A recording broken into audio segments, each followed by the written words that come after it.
Muchas gracias, Mario.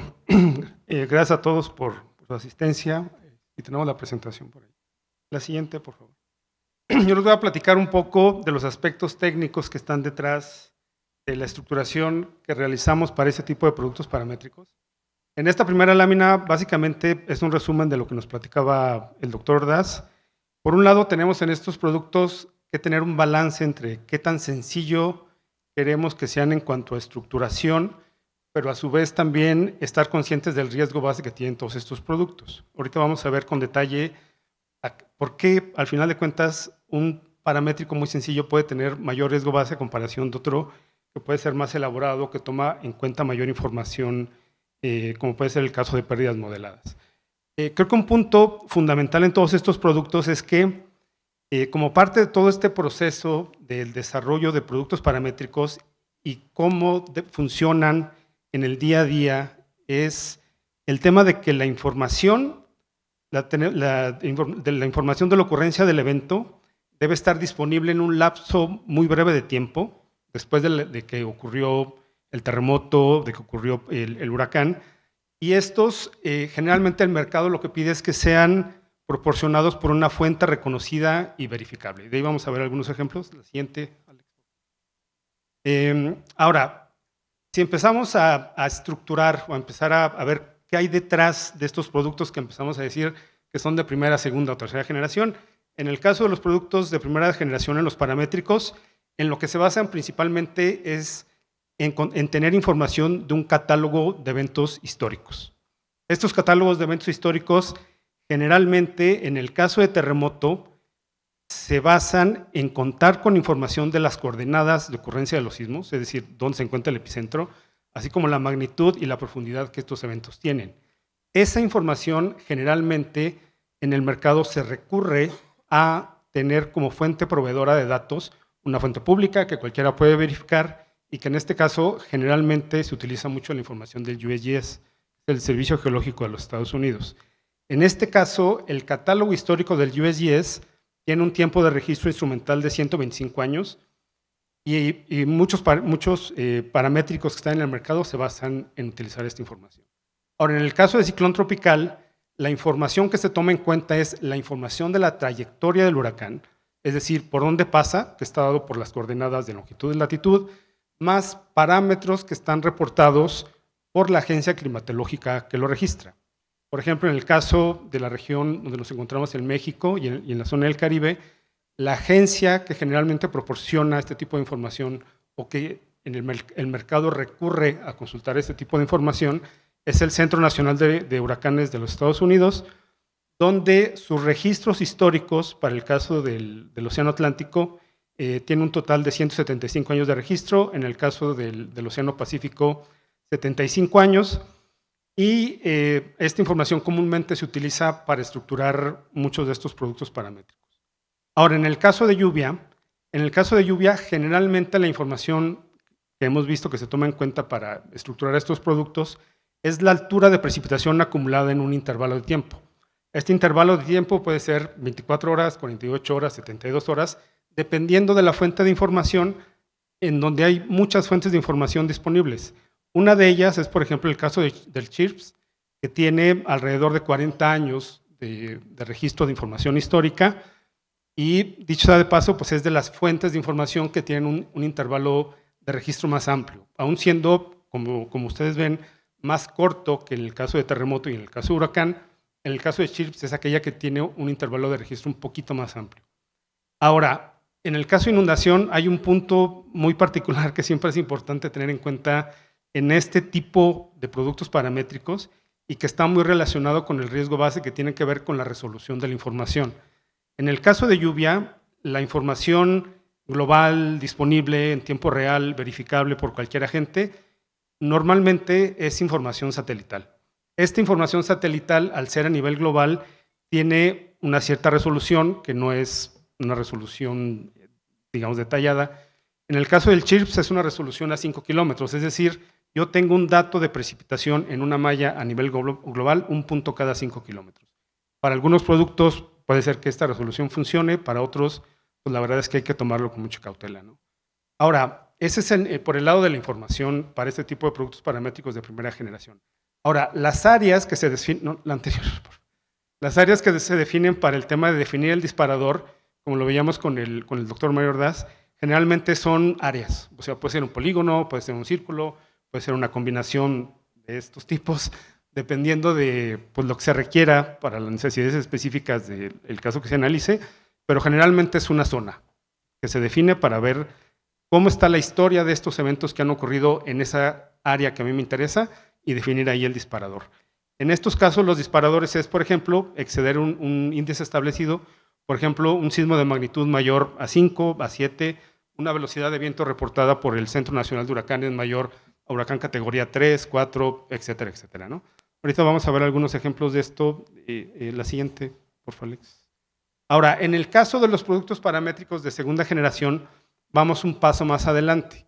Lo que toman en cuenta estos productos es primero la información de los catálogos, y ya vimos que utilizan solamente, o sea, los productos de primera generación se quedan en el catálogo de eventos, pero los de segunda generación ya dan un paso más. Toman estos catálogos de eventos y utilizando modelos de amenaza, donde estos modelos de amenaza son modelos matemáticos, computacionales, que ha desarrollado gente,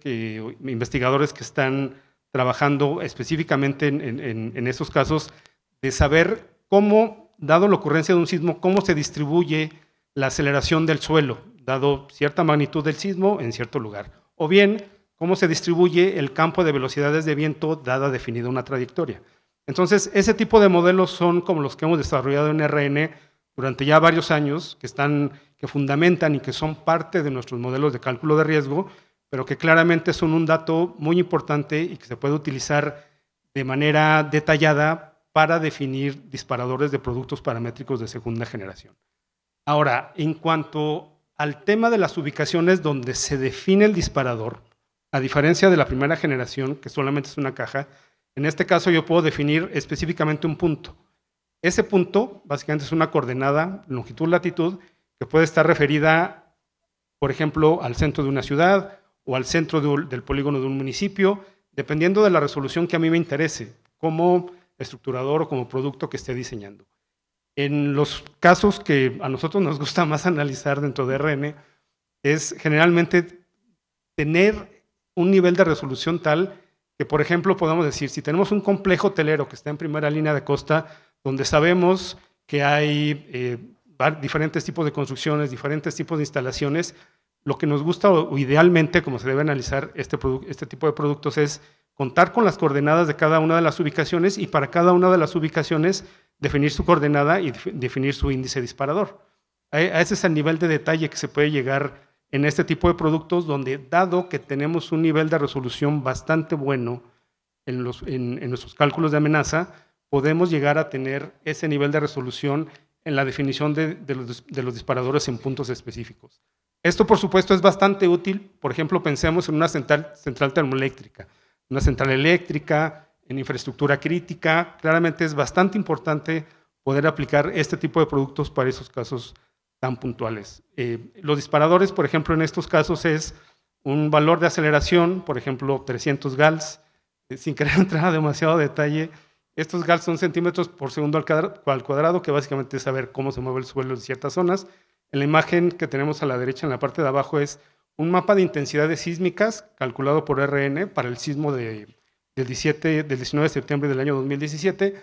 donde además de considerar las características de la fuente y cómo se distribuyen hasta el sitio, tomamos en cuenta, por supuesto, los efectos de sitio.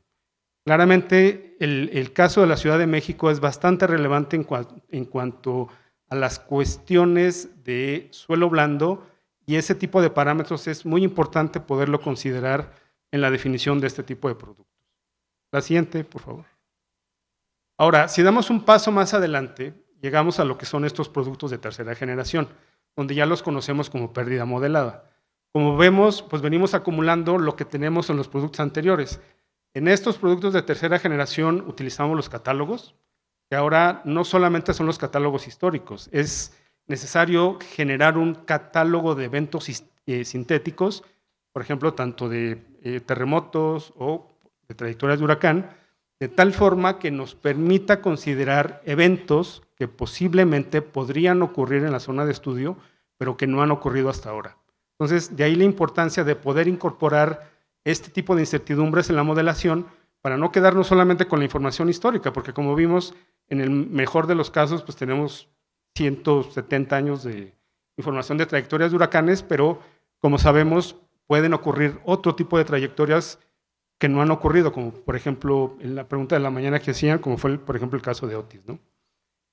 Bueno, entonces, una vez que tenemos este catálogo de eventos histórico y sintético, lo que hacemos es que utilizamos nuestros modelos de amenaza para obtener una colección de campos de viento, es decir, para cada evento que tenemos dentro de nuestro catálogo histórico y sintético, generamos su campo de intensidades, por ejemplo, terremoto, y con eso tenemos unos archivos que nosotros utilizamos en nuestros sistemas y que son parte del producto paramétrico que estamos diseñando. Ahora, un punto muy importante que nosotros siempre creemos que es bastante relevante y que al final de cuentas contribuye a reducir el riesgo base en estos productos paramétricos es la información reportada en eventos históricos. Esta información reportada de eventos históricos nos sirve para calibrar el modelo. Es decir, al final de cuentas lo que nos interesa tener es, a lo que queremos llegar es que las pérdidas modeladas, es decir, las pérdidas calculadas con nuestro modelo de cálculo, con nuestro modelo de riesgo, se acerquen lo más posible a las pérdidas reportadas que se presentaron en campo de un evento. Por ejemplo, el huracán Otis, el huracán Vilma, el sismo de 2017, etcétera, etcétera.